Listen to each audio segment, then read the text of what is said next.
The Governor of Tripura, Indrasena Reddy Nalu, conducted a comprehensive inspection of several water treatment and waste management facilities across Agartala today to review the city's essential infrastructure. The visit underscores the administration's commitment to ensuring clean water supply and efficient sanitation for the capital's residents.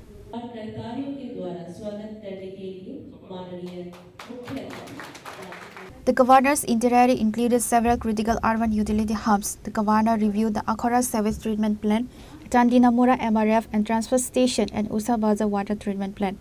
During the inspections, the governor interacted with the on-site engineers and technical staff to understand the daily challenges and the current capacity of these plants.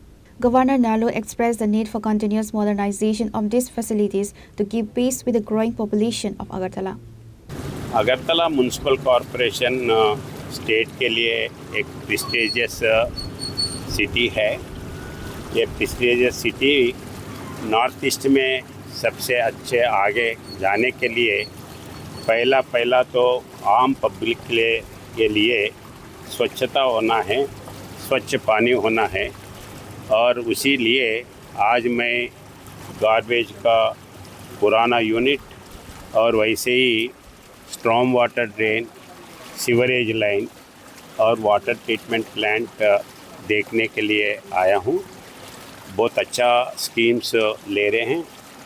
जो भी दिखा है latest technology से काम कर रहे हैं और आगे बाकी के एरिया में भी करने का है।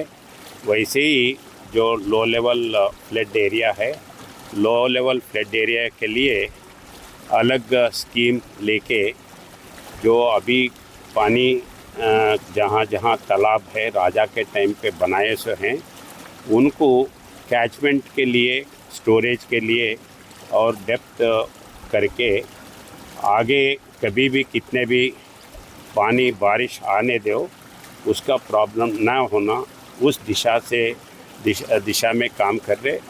इधर के स्मार्ट सिटी के प्रोग्राम में वैसे ही बाकी के प्रोग्राम में तो अच्छे ले रहे हैं। आज अभी ये ट्रीटमेंट प्लांट देखा हूँ, ट्रीटमेंट प्लांट भी बहुत अच्छा है। Accompanying the governor during these field visits were the commissioner of the Agartala Municipal Corporation and other high-ranking officials.